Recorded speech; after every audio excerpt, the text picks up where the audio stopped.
Hermanos míos, qué agradable este momento, esto de poder encontrarnos en el ambiente cúltico de nuestra iglesia. Esta jornada dominical está siendo una gran bendición. Me veo motivado en las razones del culto, en esa claridad que va representando lo que se elabora como presupuesto para construir el mensaje. Incluyo en mi meditación el texto que vamos a leer en el comienzo del culto, y haciendo el trabajo de preparar el mensaje, frecuentemente lo primero que hago es leer ese texto. A veces el texto no es referido ampliamente en la predicación, pero ese texto le tiene que dar orientación al mensaje que se predica. Y luego me pongo frente a las canciones en los términos de ir entendiendo el espíritu de ellas, y teniendo el mensaje bosquejado, yo sé que las canciones terminan aportándole un sentido que en el momento en que me paro aquí para predicarles, ese sentido he tenido que recibirlo, leyéndolas, elaborando una perspectiva acerca de ellas, para, en medio de todo ese ambiente creado, con la palabra y con las canciones que yo, digámoslo así, como que en mi mente las entono, voy entendiendo el perfil del mensaje, donde el bosquejo aporta una parte muy importante, pero el componente inspirado del momento tiene que aportar el resto, porque es la presencia del Espíritu, tanto en los recursos del bosquejo como en el recurso de la influencia, el impacto espiritual que el predicador debe recibir en función de la palabra que va a predicar.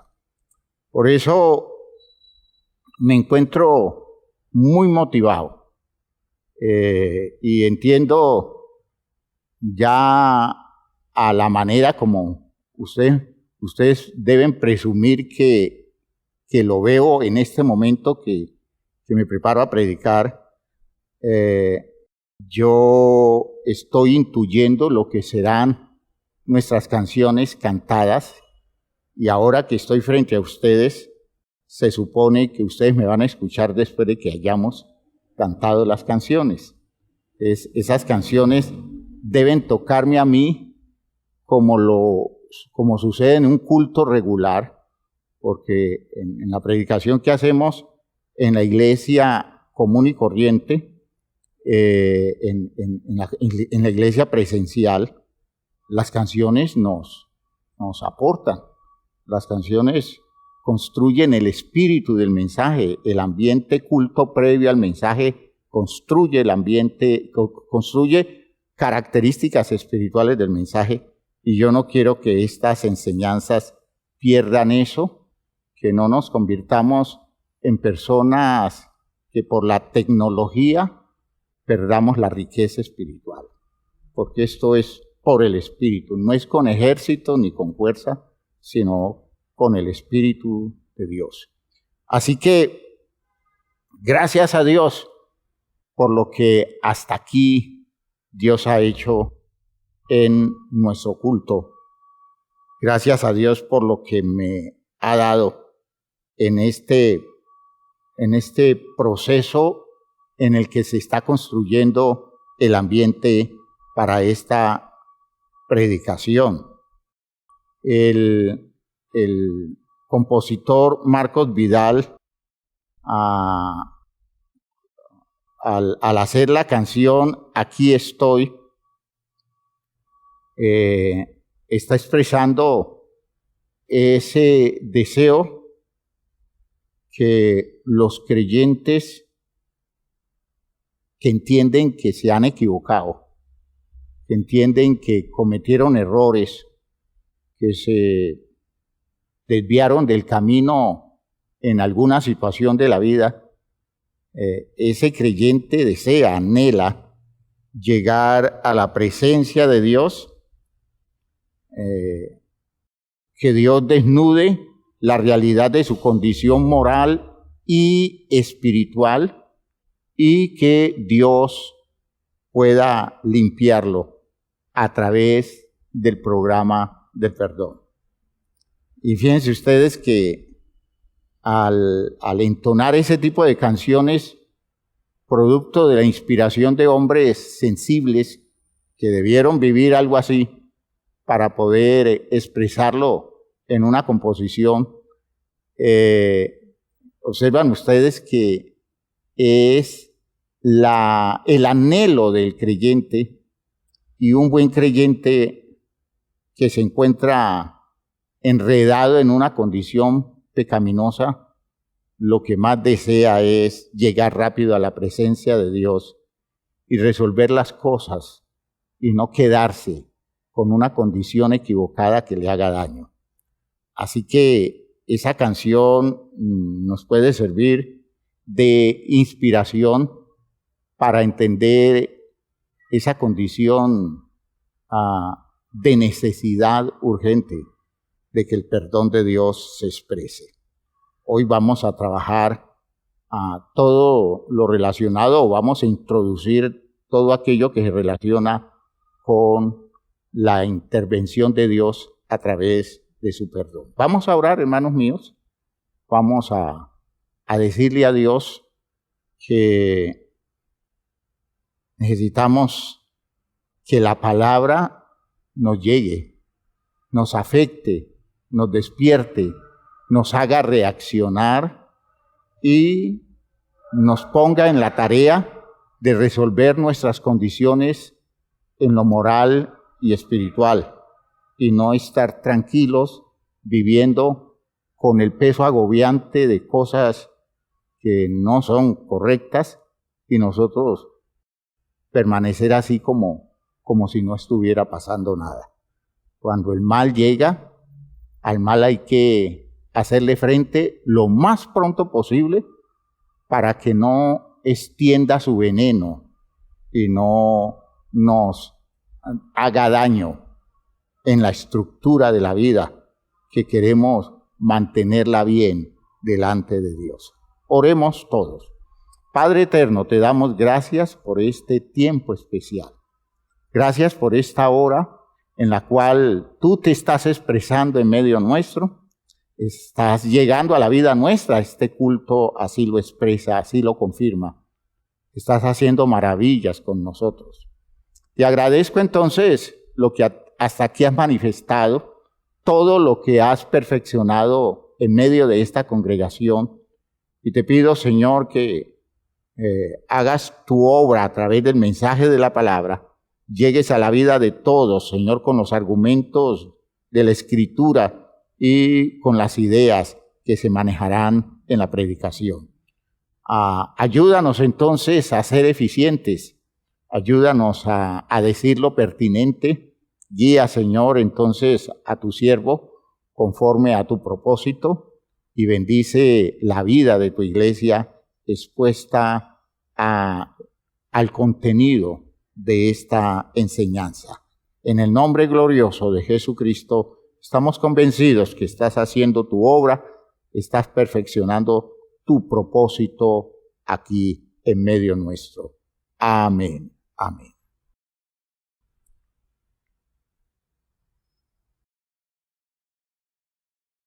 Hermanos míos, siéntense, por favor. Estamos hablando de la justificación que se expresa como perdón. Fíjese que el perdón es parte de la justificación, ¿no? Si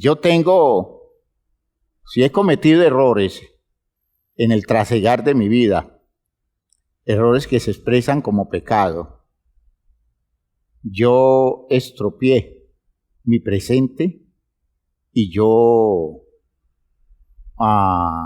digámoslo así, le puse trabas a mi futuro. Cuando llega el perdón quita las trabas y el perdón le restaura el sentido perdido al presente. Así que el perdón es una cosa imprescindible porque el perdón presupone el reconocimiento que yo hago de mi error.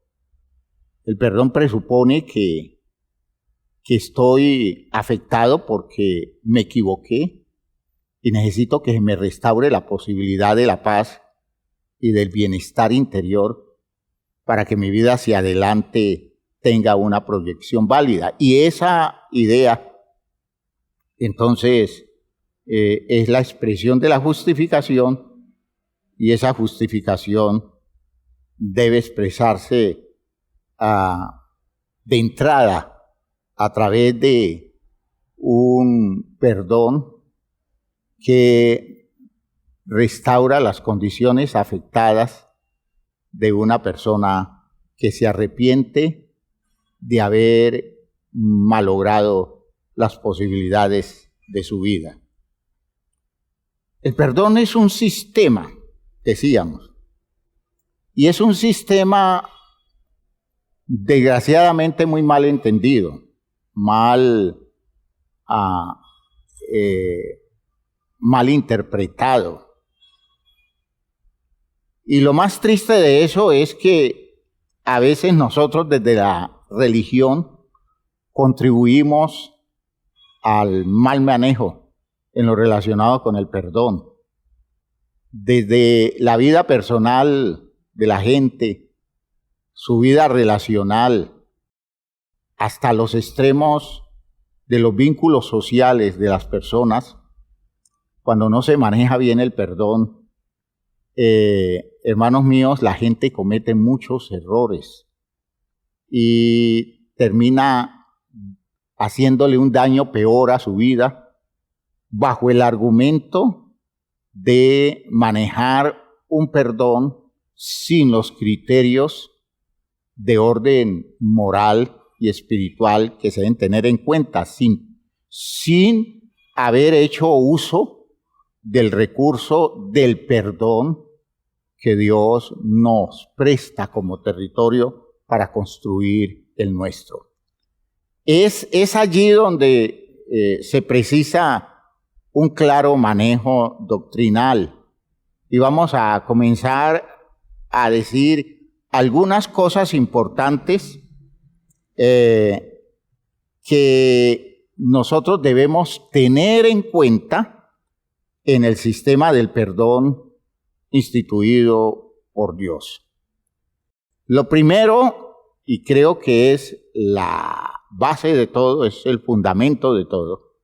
Lo primero que tenemos que decir es que por regla, oigan esto, por favor escuchen bien, por regla, Dios siempre perdona a los seres humanos porque ese es su espíritu. Si Dios siempre perdona, no hay manera en que Dios no perdone. No, que si un ser humano comete un error, si un ser humano comete un pecado, Dios siempre perdona ese pecado. ¿Ya? Siempre perdona ese pecado.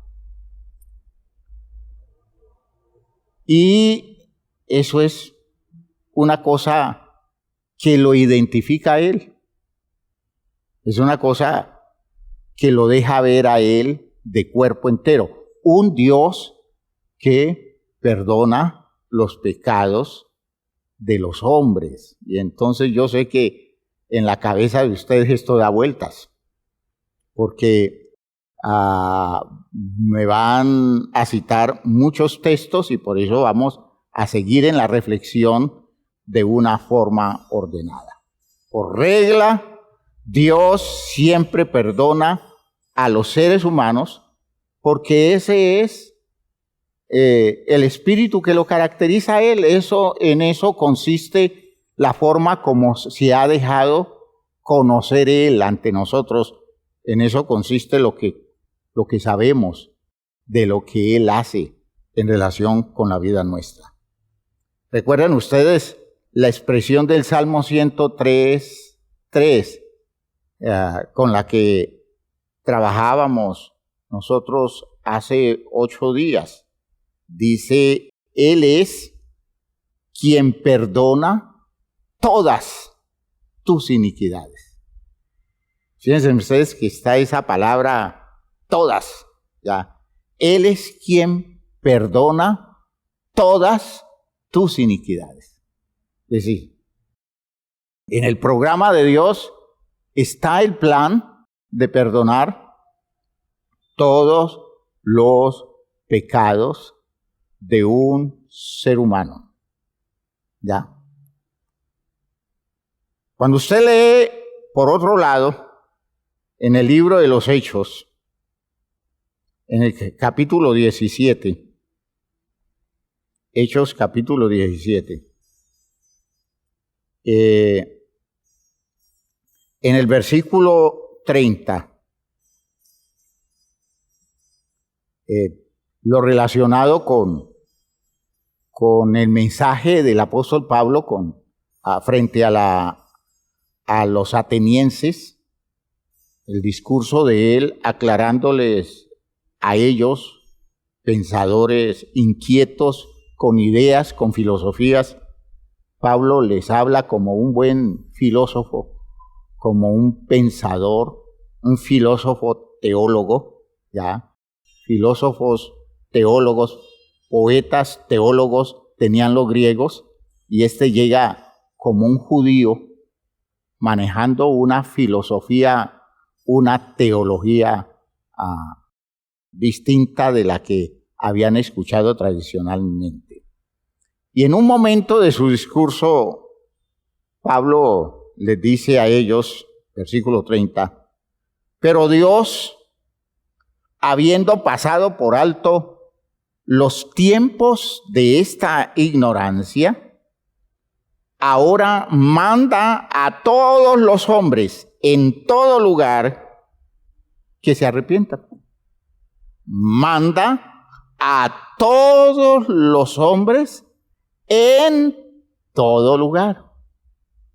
Es decir, no es un mandamiento para judíos, no es un mandamiento para creyentes, es un mandamiento para toda la humanidad. Manda a todos los hombres que se arrepientan. ¿Por qué? Porque Él perdona, porque Él ha perdonado, habiendo pasado por alto los tiempos de esta ignorancia. Es decir, no estoy tomando en cuenta todo lo que en su torpeza, en su ignorancia, en su desconocimiento usted ha hecho.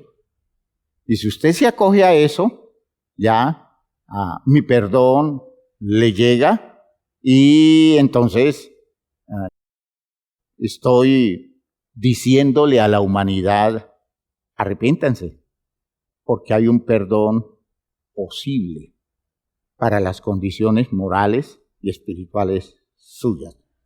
Entiendan, hermano, no hay forma en que uno pueda decir que en el programa de Dios no esté el perdón para todos los pecados de los seres humanos. Ya. No hay forma en que uno pueda decir eso, aunque existen algunos textos que requieren una explicación especial, pero vamos primero con la norma. Vamos a hablar primero de la norma. En la primera carta de Juan, en el capítulo 1, primera carta de Juan, capítulo 1, el el escritor de esta carta expresa en el versículo 9, capítulo 1, versículo 9, dice: si confesamos nuestros pecados, Él es fiel y justo para perdonar nuestros pecados y limpiarnos de toda maldad. Él es fiel y justo para perdonar nuestros pecados.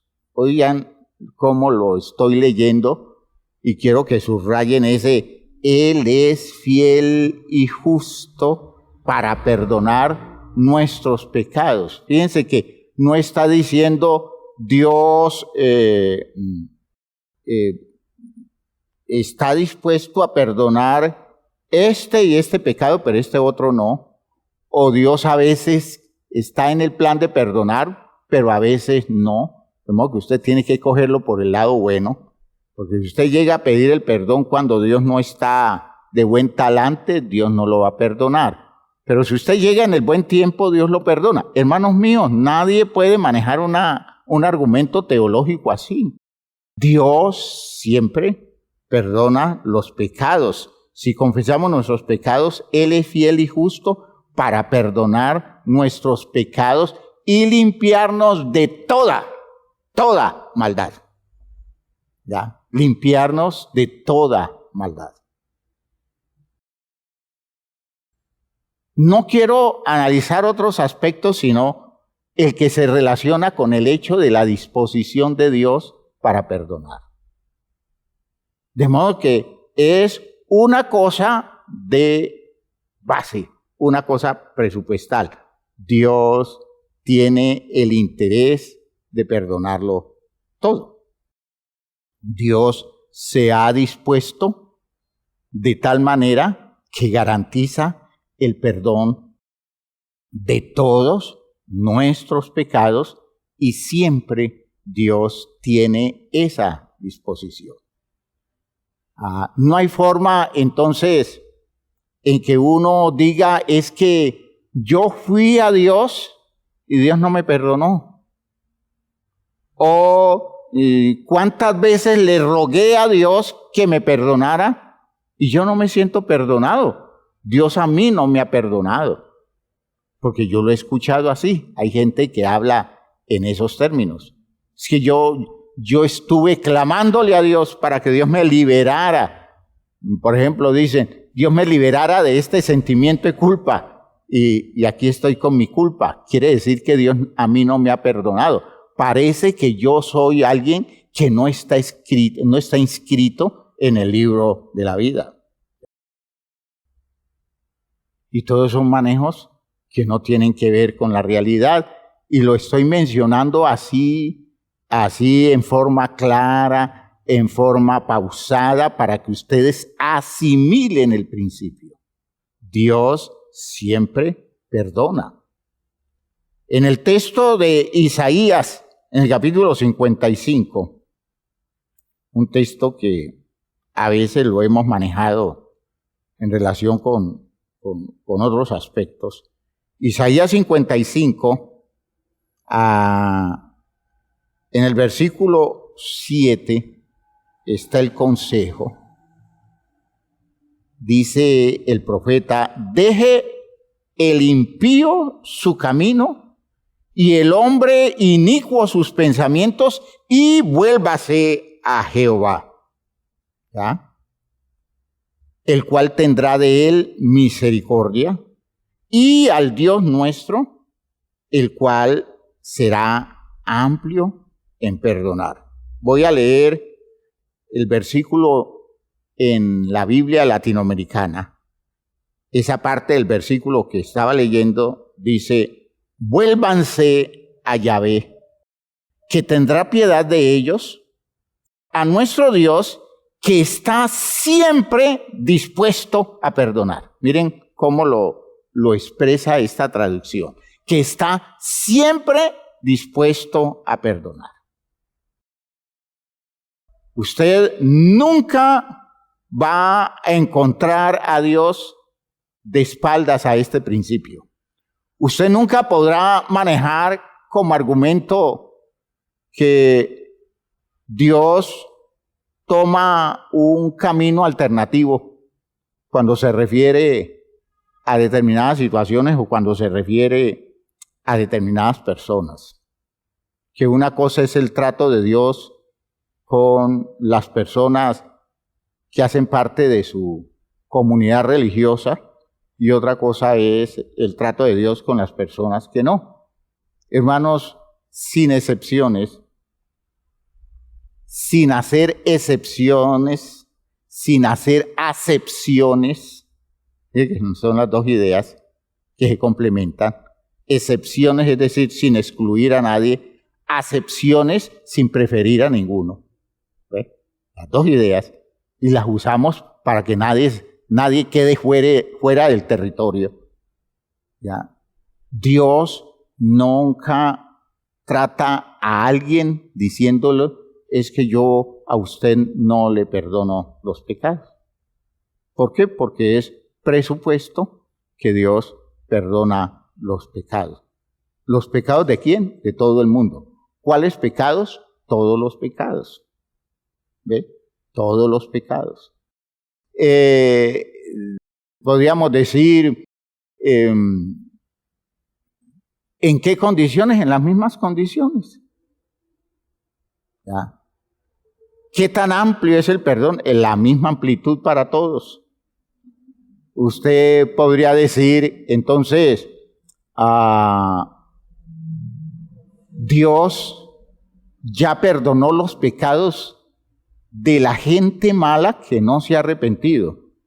Y yo le diría, por principio sí. Sí. Porque es la parte que le corresponde a Dios. Sí. Por principio, sí.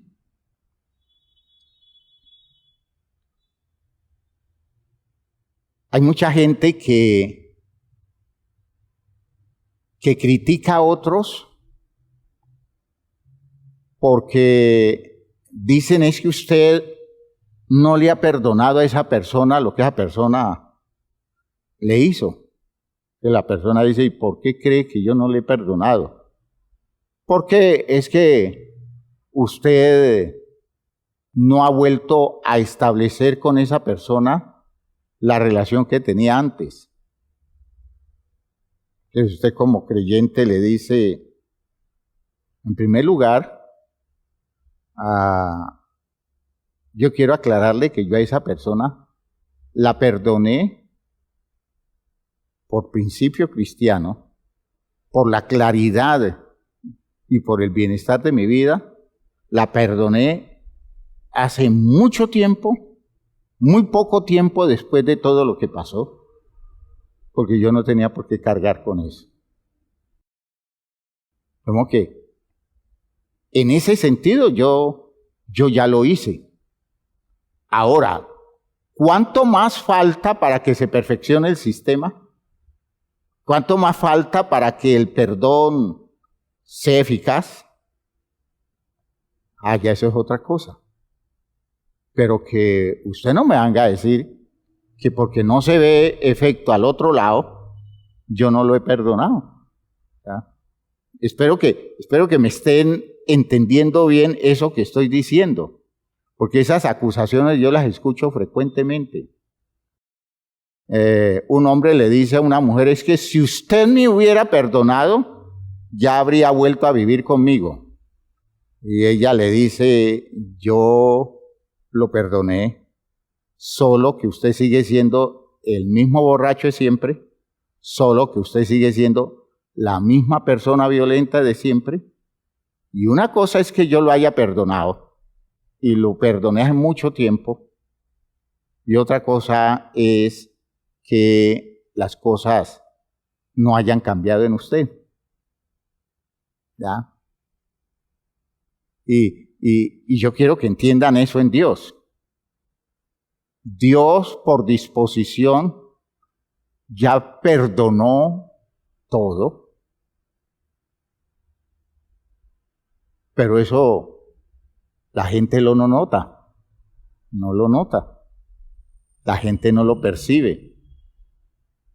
La gente no lo disfruta. A veces ni los mismos creyentes, es decir, ni los mismos miembros de una comunidad religiosa cristiana, no disfruta eso, no experimenta eso en la forma que debe hacerse. Ya. Tenemos un Dios que perdona todas nuestras iniquidades. Tenemos un Dios que ha pasado por alto los tiempos de la ignorancia de la humanidad y está buscando que todos los hombres en todos los lugares del mundo se arrepientan. Tenemos un Dios que es fiel y justo para perdonar nuestros pecados y limpiarnos de toda maldad. Tenemos un Dios que está siempre dispuesto a perdonar, según Isaías 55:7. Espero que eso nunca se les olvide. Espero que nunca se les olvide. Espero que lo digieran también y lo elaboren también, que esto sea la base de mucho trabajo nuestro con la gente que no conoce el Evangelio. ¿Ya? Porque parte de la desgracia de estas personas es que están contando con un Dios que no los perdona. Un Dios que no tendría por qué perdonarlos. Un Dios que los está demandando, que los está acosando y que ya les tiene la soga al cuello, porque ya los tiene condenados, porque Él no perdona. Y fíjense ustedes que cuando yo hago la elaboración de la visión de la realidad de Dios en esa forma, estoy desconociendo el fundamento del principio espiritual de fe que nos sostiene.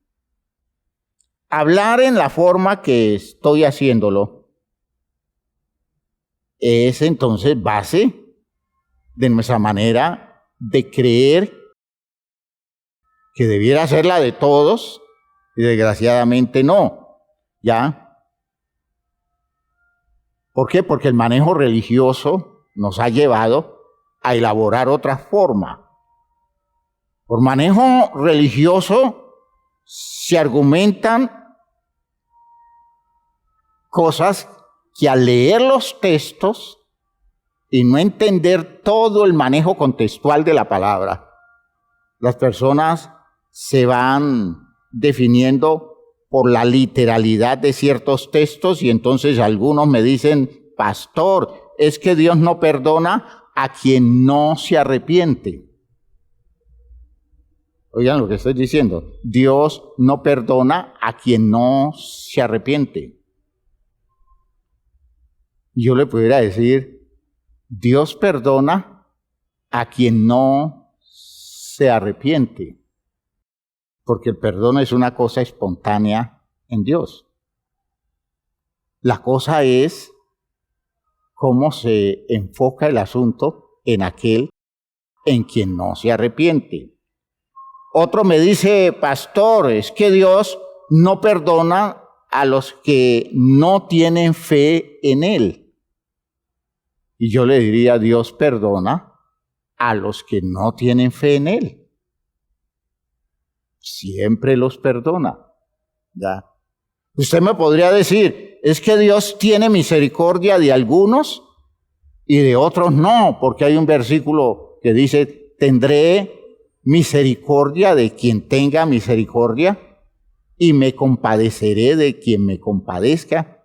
Y en la visión, digámoslo así, descarnada de una teología, dice, es que Dios solo tiene misericordia de unos, pero de otros no. Dios escoge para salvación a unos, pero a otros no.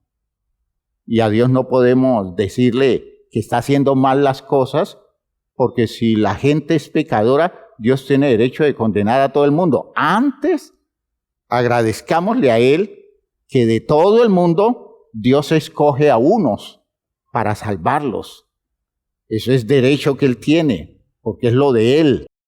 Pero todos merecen condenación. Sin embargo, Dios elige a algunos para salvarlos. Entonces, fíjense ustedes que a la luz de muchos textos, que al analizarlos de fondo, de forma histórica, al analizar el texto en el contexto general de la revelación bíblica, en la perspectiva de fondo que el cristianismo, que es la visión más avanzada de la revelación dada al pueblo de Israel, nosotros tenemos, desde esa perspectiva, uno tendría que entender mejor los textos, pero fíjense ustedes que esos tres argumentos que les he dicho, Dios no perdona a quien no se arrepiente, Dios no perdona a los que no tienen fe en Él, Dios tiene misericordia de algunos y de otros no, me dicen, yo se lo confirmo a través de textos y de hecho amerita que esos textos a su tiempo los analicemos. Pero sigo sosteniendo el principio. Dios siempre perdona. Ahora,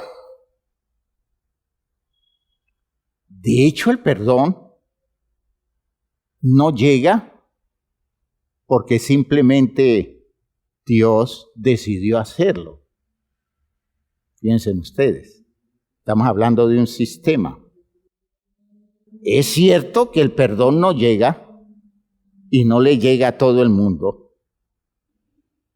La causa para eso no es la negación divina, sino la postura humana equivocada para recibir lo que ya Dios ha dispuesto. Vean ustedes que es algo que nos va a llevar a ir entendiendo uno de los grandes problemas con la visión clara del sistema del perdón. Ya Dios dispuso todos los perdones posibles. Pero hermanos míos, siempre usted va a descubrir que no a todo el mundo le llegue el perdón. No todo el mundo vive la experiencia del perdón. No todo el mundo tiene la oportunidad de gozarse porque se ve perdonado. No todo el mundo actúa consciente del hecho de que hay un programa de justificación divina que le ha permitido liberarse de toda su culpa, de todo su pecado. Y uno dice, entonces, ¿cómo queda eso de que Dios a todos los perdona, pero no todos lo viven? Ya, estoy tratando de ser detallado para que no pierdan de vista ideas importantes.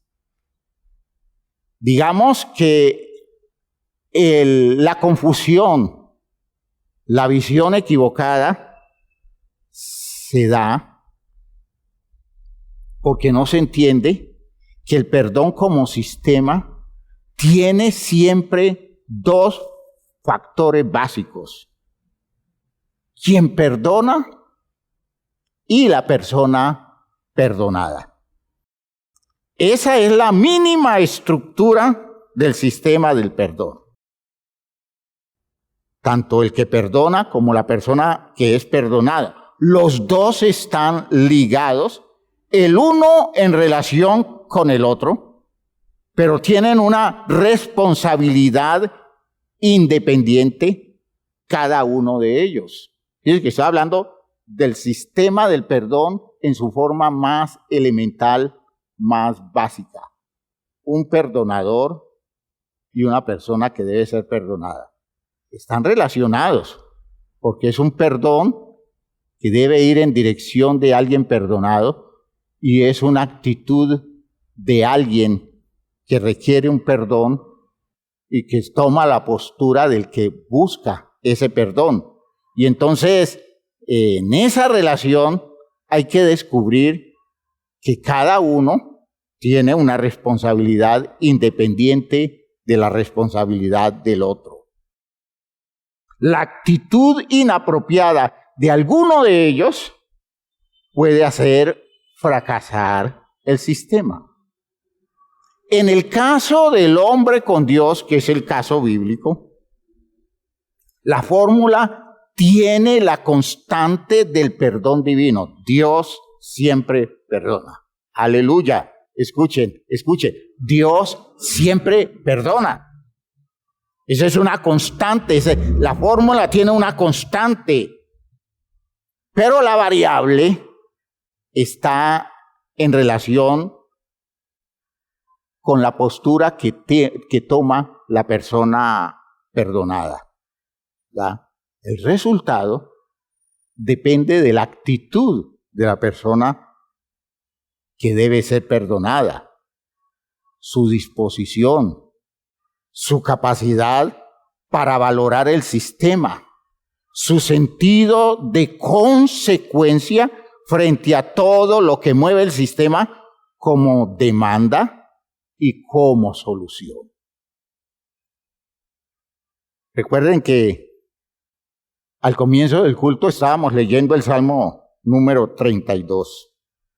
Salmo número 32, salmo enorme, que describe de una forma maravillosa la condición psicológica, la condición mental de alguien que enfrenta a un problema de culpa o un problema de responsabilidad moral y espiritual y se ve afectado en su condición de persona por su pecado y de pronto lo enfrenta a la luz del mandamiento que ha recibido en la enseñanza bíblica y la persona decide ir a Dios, confesar su pecado y buscar de Dios el perdón.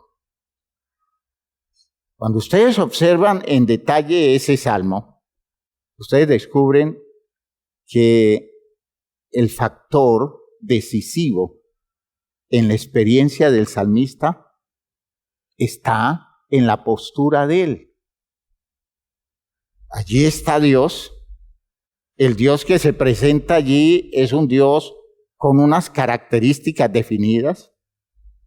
Allí no se está diciendo algo que tenga que ver con la idea de pronto Dios me perdona o no me perdona, sino que se da como un hecho, es un argumento tácito allí expresado, el hecho de que el perdón de Dios está dispuesto. El perdón de Dios está dispuesto. Y entonces comencemos a analizar el texto y ustedes van a descubrir cómo un hombre nos elabora a través de su experiencia una visión clara del hecho de que en la relación perdón de Dios, hombre perdonado, el inconveniente no está en el perdón de Dios, sino que el inconveniente está en la actitud del hombre que debe ser perdonado. Es un hombre que de entrada da testimonio de los resultados grandiosos del perdón. Y es un testimonio que tiene que ver con una expresión de regocijo, con una expresión de emoción enorme, porque es considerar la fortuna de una persona que puede vivir la experiencia de un perdón divino. Bienaventurado aquel cuya transgresión ha sido perdonada y cubierto su pecado. Bienaventurado el hombre a quien Jehová no culpa de iniquidad y en cuyo espíritu no hay engaño.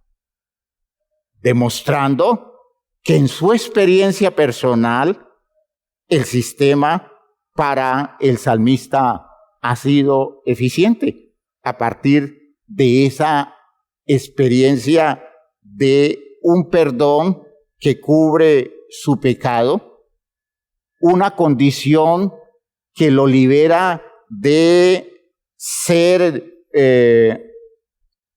culpado por Dios de iniquidad y poder estar frente a la vida y frente a Dios libre de cualquier condición que no sea la honesta y sincera de alguien que se liberó absolutamente de toda condición maligna en su vida, que no tiene deudas, que no siente que es un hipócrita, que no se ve mentiroso, que no se ve fraudulento, en cuyo espíritu no hay engaño. ¿Quién podrá encontrarse de esa forma? ¿Quién podrá tener una vida tan justificada que pueda decir, yo no tengo un peso de conciencia, yo no tengo un remordimiento? ¿Por qué? Porque Dios ha venido justificando mi vida, porque he vivido la experiencia de el perdón divino. Luego, el salmista deja ver la causa del mal que casi acaba con él, lo que muestra el versículo 3 y el versículo 4. ¿Ya?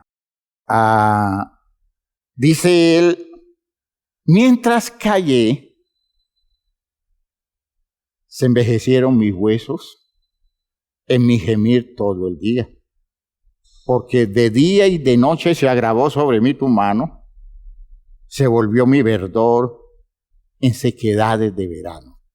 Esos dos versículos, hermanos, son versículos que desde la visión clínica, desde la condición de la salud mental, está mostrándonos una persona muy afectada por una enfermedad que lo corroe por dentro, que le daña su vida interior, que lo pone en un estado de sentimiento, de dolor, de sufrimiento, y esa persona se siente acosada por la acusación que le hace su propia conciencia, y él considera que ese acoso que le hace su conciencia es un acoso que lo está haciendo Dios. Por eso dice, porque de día y de noche se agravó sobre mí tu mano, y por esa razón comenzó a marchitar, como se marchita una planta que se va secando por falta de agua. Qué descripción clínica más bonita para una cosa muy dolorosa. Esa persona siente que se está muriendo, que se le está acabando la vida, ¿ya? Siente que está viviendo algo que no tiene remedio, que no le da consuelo, que no le da esperanza. De hecho, esa es la típica expresión de un padecimiento moral. De pronto, de los efectos físicos de una enfermedad psicosomática, una enfermedad donde el cuerpo se daña porque hay una condición mental que atormenta, evidenciando hasta dónde el pecado o algún mal moral grave afecta nuestra condición humana. Comienza a degradar nuestra condición de persona, y eso lo vivimos en nuestros órganos. Entonces no es extraño que aparezcan condiciones clínicas como una gastritis, como un problema de hipertensión arterial, como un problema de origen coronario, como un problema en la piel. En cualquier parte del cuerpo puede aparecer las manifestaciones de una enfermedad psicosomática a partir de una experiencia moral que no se resuelve. Y no se resuelve porque la persona se encerró y no ha buscado las salidas que corresponden.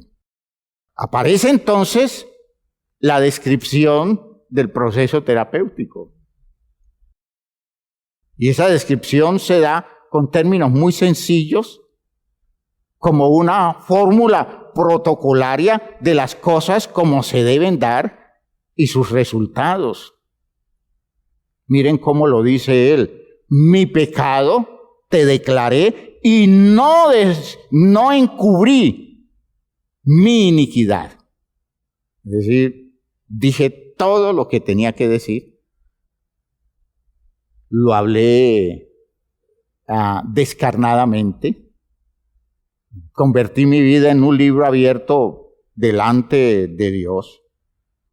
Le dejé ver a Dios todo lo que me estaba pasando y no me escondí sintiéndome víctima o echándole la culpa a nadie, sino que me presenté como el único responsable de mi situación. Dije, porque esa fue mi decisión previa, confesaré mis transgresiones a Jehová. Y entonces dice él: y tú perdonaste la maldad de mi pecado. Es decir, el perdón llegó y lo vivió la persona cuando tuvo el valor de enfrentarse honestamente a su error y tuvo la condición humilde de reconocer que estaba muy mal, que estaba agobiado, afectado, se estaba destruyendo poco a poco su propia vida, producto de cosas mal hechas, producto de condiciones mal manejadas por él o por ella. Por eso, hermanos míos, en esa descripción clínica, la decisión del hombre para confesar sin ocultar nada es definitivo. Se lo impuso a él mismo y tuvo la voluntad para realizarlo, porque hay mucha gente que dice: sí, lo voy a hacer, claro que sí lo voy a hacer, y nunca tiene el valor moral de ir a Dios allá en lo secreto, pero no lo hace. No lo hace porque todavía está actuando como alguien que piensa que puede manejarlo de otra forma, o como alguien que piensa que él no es o ella no es responsable de todo eso que está sucediendo. Aparece el creyente que acepta el presupuesto, un perdón que se acepta por la fe y se experimenta como una realidad existencial extraordinaria. Esa realidad de la persona que se ve perdonada y lo vive porque ha abierto todo su ser a la posibilidad de esa intervención de Dios, restaurándole absolutamente su vida. Y por eso ahora explica la actitud de una persona que vive la norma de aquellos que aceptan ser apartados por Dios, santificados, para poder vivir la victoria sobre las condiciones pecaminosas. Dice él en el texto: por esto orará a ti todo santo en el tiempo que pueda ser hallado. No se está refiriendo a una persona perfecta, sino a una persona que ha asimilado el programa de Dios y, apartándose del resto, decide ir a Dios a buscarlo, y lo busca lo más temprano posible. Lo busca de tal manera que garantiza por todos los medios que la solución de su problema se dé antes de que el problema comience a agravarse. Eso es lo que establece la condición de apartados, de santificados. Por eso orará a ti todo santo en el tiempo que pueda ser hallado. ¿Cuándo puede ser Dios hallado? Cuando lo buscamos, y lo buscamos antes de que terminemos nosotros destrozados por el error, destrozados por el pecado, destrozados por la iniquidad, por la condición impía que existe en nosotros. Entonces ya cuando estamos destrozados, queremos ir a Dios y ya la misma naturaleza nuestra no nos responde. ¿Ya? No es que Dios no pueda ser hallado, es que nosotros nos volvemos incapaces de hallarlo.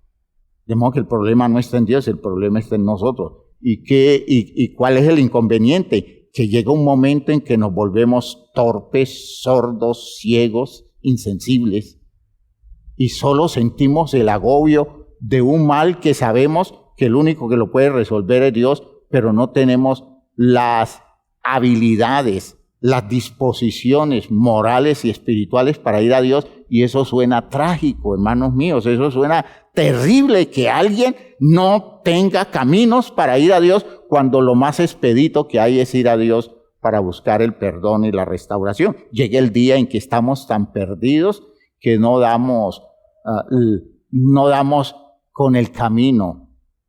Nos torcemos todo el tiempo porque no tenemos estructura para eso, porque lo dañamos todo.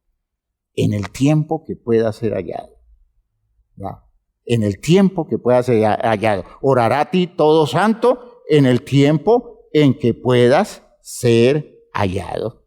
Ciertamente en la inundación de muchas aguas no llegarán estas a él. ¿Qué le está diciendo? Si yo resuelvo ese problema antes de que vengan las dificultades de la vida, antes de que tenga que enfrentar conflictos, antes de que vengan las crisis situacionales, antes de que tenga que enfrentarme a un problema afectivo en mi relación, por ejemplo, en mi relación matrimonial, en mis relaciones sociales, antes de que tenga una crisis ocasionada por una enfermedad, antes de que llegue todo eso, yo debo haber resuelto mi problema de orden moral, espiritual. ¿Para qué? Para que yo no esté bajo el poder de unas condiciones que no me dan los recursos y las disposiciones aptitudinales para creerle a Dios lo que es capaz de hacer sacándome de en medio de los conflictos.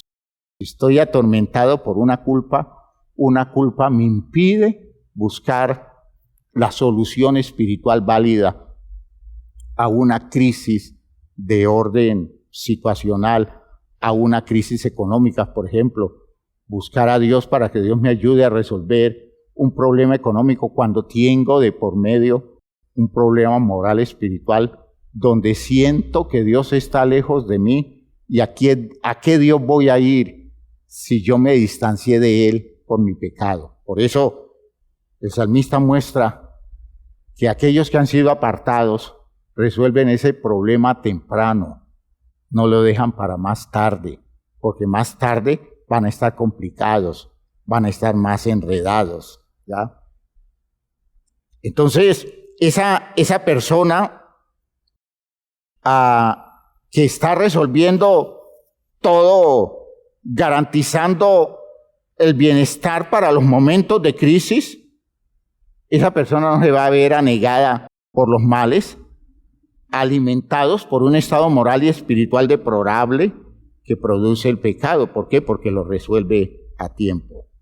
Entonces da testimonio personal de lo que Dios es para él a través de este sistema. Un perdón que justifica evitando la angustia y expresándose como salvación en todos los campos afectados. Tú eres mi refugio, me guardarás de la angustia, con cánticos de liberación me rodearás. Es decir, todo el tiempo estaré yo entonando alabanza, dando testimonio de la salvación oportuna que Dios está haciendo a mi vida. ¿Por qué? Porque tú siempre estás dispuesto, Señor, a resolverme mis problemas si yo a tiempo te busco, si yo solicito, me acerco a ti, si yo reconozco mi necesidad de ser solventado por ti. Ahora habla Dios a ese hombre. Fíjense que en el texto coloca como una intervención de Dios hablándole al hombre que lo buscó a resolver su problema moral y espiritual con el arrepentimiento y a recibir el perdón divino. dice, te haré entender y te enseñaré el camino en que debes andar, sobre ti fijaré mis ojos. Y dice, no seáis como el caballo o como el mulo sin entendimiento, que ha de ser sujetado con cabestro y con freno, porque si no, no se acerca a ti. Fíjense ustedes esa visión enorme de un creyente que ahora escucha a Dios cómo le aclara cuál es la postura frente al pecado. Dios habla a este hombre que ha recibido el saludable efecto del perdón. ¿Cuál es el plan de Dios? Es justificarle absolutamente su vida, guiándolo de allí en adelante con dedicación total de Dios. Sobre ti fijaré mis ojos. Es decir, me concentraré en resolverte lo tuyo.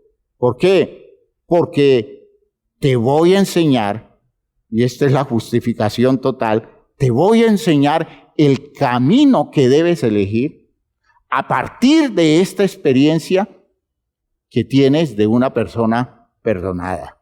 Y eso se llama justificación absoluta. Entonces, después del perdón, Dios muestra cómo vivir mejor. Dios no muestra cómo vivir bien sin haber vivido nosotros la experiencia del perdón. Entiendan, hermanos. Hay gente que le está pidiendo a Dios que los guíe. Hay gente que le están pidiendo a Dios que los oriente aún en sus negocios. Pero Dios no puede hacerlo. ¿Por qué? Porque la persona se ha dispuesto a mantenerse distante de Él a través de su negativa al arrepentimiento, a la confesión, a la declaración abierta de su condición perturbada y abrir entonces las posibilidades para que el perdón de Dios llegue, para que Dios se dedique a reconstruir su vida diciéndole qué debe hacer, qué no debe hacer, dónde debe ir, dónde no debe ir, cómo debe tomar las cosas de allí en adelante. Ese es el resultado del perdón. Si el perdón no ha llegado, no se ha manifestado en esa vida, eso no se logra alcanzar y la claridad de Dios no llega a una persona que se niega a enfrentarse al arrepentimiento y a disponerse a recibir el perdón de Dios. Espero que esto esté quedando claro. ¿Ya? Uno ve a la gente en su necedad cada vez más enredada. Yo veo gente muy altiva en la iglesia. Buenas personas, pero muy altivos. Y están allí dando golpes al aire, ¿no? Aún enfrentando crisis a niveles de tipo social, económico, crisis a nivel relacional, porque todo se les enreda, lo manejan, digámoslo así, en una forma desafortunada todo, porque no tienen cabeza para medir el territorio de sus acciones, las dimensiones de sus actitudes. Son personas que en su terquedad poco a poco van de mal en peor. Y yo los veo a veces en una decadencia en donde yo digo, si esta persona no hace el diagnóstico claro de para dónde lo está llevando su soberbia, su incapacidad para postrarse y decirle al Señor, Señor, yo reconozco que he sido un torpe, que he sido un necio, yo reconozco que yo me he equivocado a diestra y siniestra y reconozco que he sido muy altivo para buscar tu ayuda, tu bendición, tu respaldo. Señor, perdóname. Hay gente muy soberbia y los estoy viendo desmoronarse. pero no dan el brazo a torcer. No toman la decisión de ir a buscar un perdón. Mientras callé, dice el salmista, se envejecieron mis huesos en mi gemir todo el día, porque de día y de noche se agravó sobre mí tu mano, se volvió mi verdor en sequedades de verano. Así uno ve la gente, marchitándose poco a poco, pero en su idea de ser grandes, de ser importantes, de ser personas que no dan el brazo a torcer, de ser personas que no agachan la cabeza, de ser personas que sacan adelante sus posturas, déles el agua donde les dé, y son los demás que siempre tienen que ir a tomar medidas de, digámoslo así, a acomodar las cosas para que las cosas funcionen según los intereses del desubicado, y con eso se llevan por delante la situación social de una familia, la situación espiritual de toda una familia. Un padre de familia que arrastra con toda la familia en la desgracia de su altivez, de su desubicación, de su problema moral, porque no reconoce que hay pecado en medio de todas las cosas buenas que tiene, porque no tiene la humildad para agacharse y decirle a Dios: Señor, mis actitudes han sido equivocadas, necesito que me perdone. Es que él siente o ella siente que no tiene nada que le perdone. Eso puede hacer una mamá, ¿ya? Una esposa en un matrimonio, en una familia. Unas posturas altivas como considerando que nada malo ha hecho y que por tanto lo que está pasando nada tiene que ver con él o con ella. No hay esa mínima disposición para ir a Dios reconociendo que el problema lo lleva la propia persona. Y como dice el texto, por tu dureza y por tu corazón no arrepentido, estás atesorando, en este caso, atesorando desgracias, atesorando calamidades, atesorando crisis y desmoronamiento de todo lo que alrededor Dios le quiso dar como bendición. Un gesto de arrepentimiento sincero cambiaría las cosas. Por eso la invitación es a superar la irracionalidad. Que no seamos como el mulo, que no seamos como una bestia. Superar la irracionalidad. ¿Cómo no puedo entender que el problema es serio? Que el problema lo llevo yo, ¿ya? Que me estoy enfermando, que se me está acabando la vida por mi terquedad, por mi condición de persona que quiere sacar adelante su capricho de lo que dé. Nos acostumbramos a ser caprichosos, a ser personas que imponemos nuestra idea, que no importa las implicaciones que eso traiga, nos sostenemos en nuestra visión de cosas en donde no somos capaces de reconocer que la razón la tiene Dios y que hay que ir a Dios a pedir perdón, a arrepentirse, a replantearse y esperar que Dios comience a dar nuevas alternativas. Superar el estado de la bestia, que no se tenga que llegar a las situaciones de maltrato de la vida para que al fin, después de haber sido apaleados y de perder muchos de los espacios de bendición de Dios, tengamos que vernos obligados a hacer lo que debimos haber hecho desde el comienzo: ir a Dios buscando el perdón.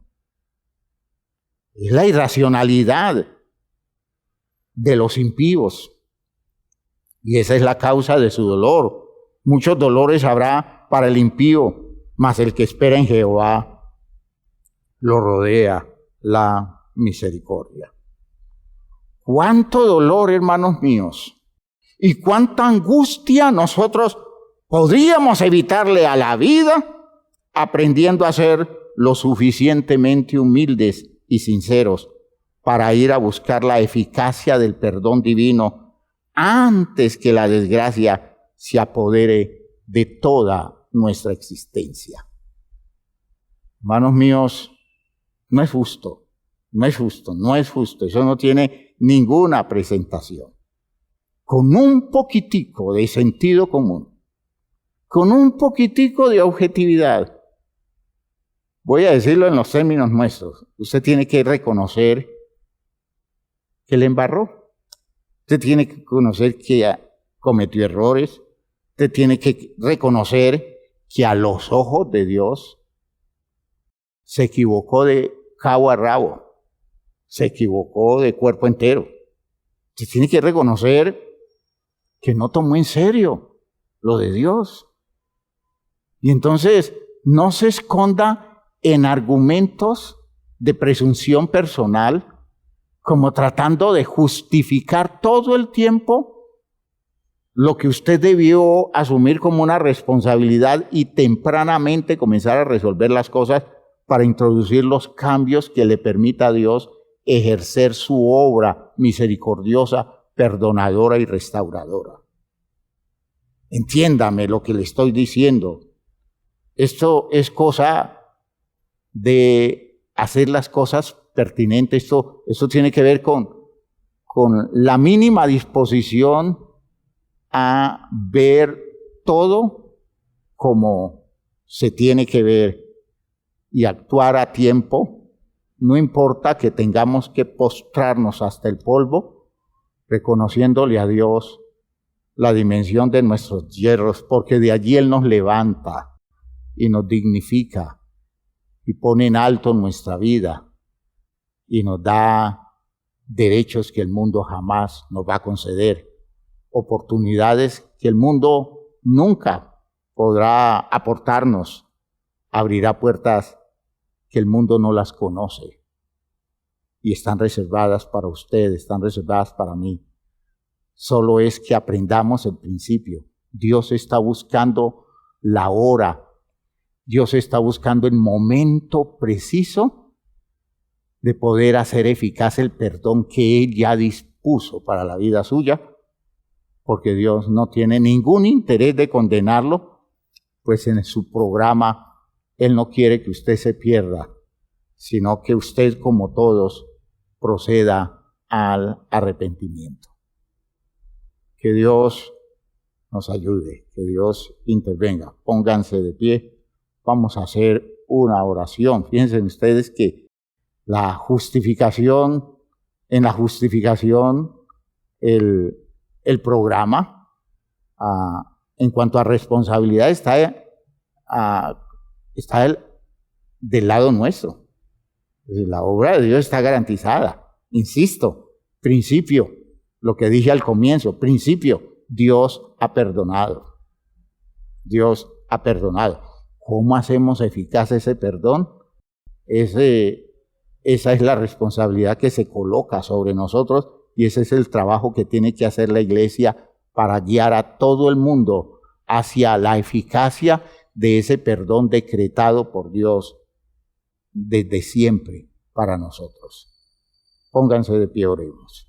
Padre eterno, te damos gracias por esto que nos has concedido, por esta oportunidad magnífica que tenemos de enfrentarnos a la verdad de tu palabra.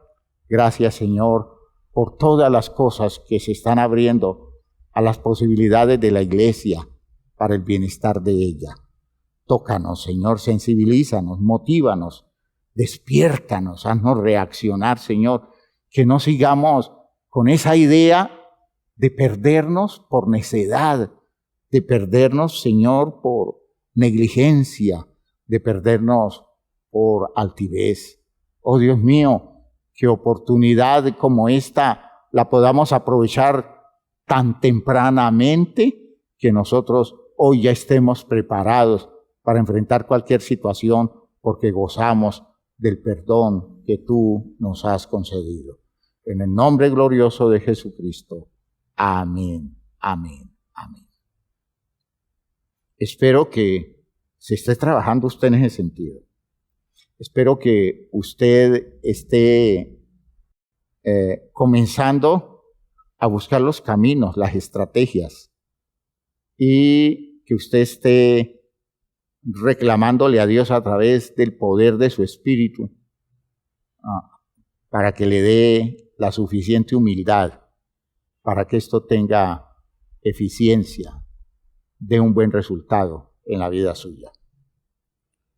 Los espero esta tarde en el seminario de madurez afectiva. A todos ustedes los espero esta tarde en el seminario de madurez afectiva que comenzaremos en el día de hoy.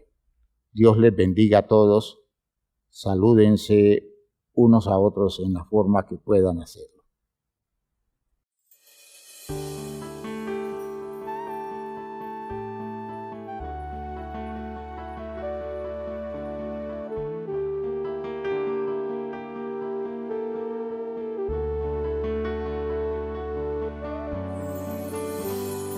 Hoy vengo a tu presencia,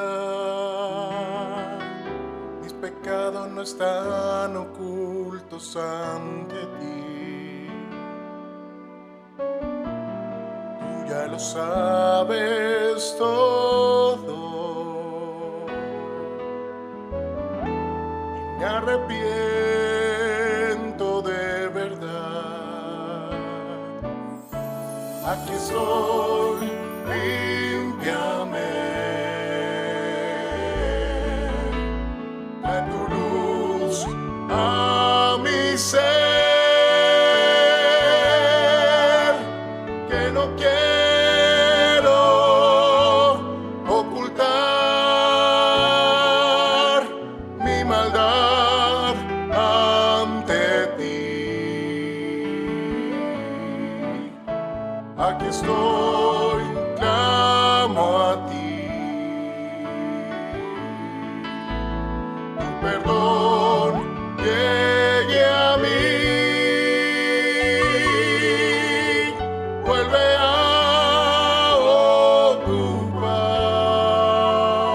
ocupar el primer lugar en mí.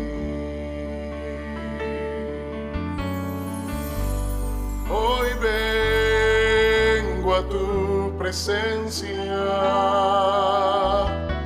mis pecados no están ocultos ante ti. Tú ya lo sabes todo y me arrepiento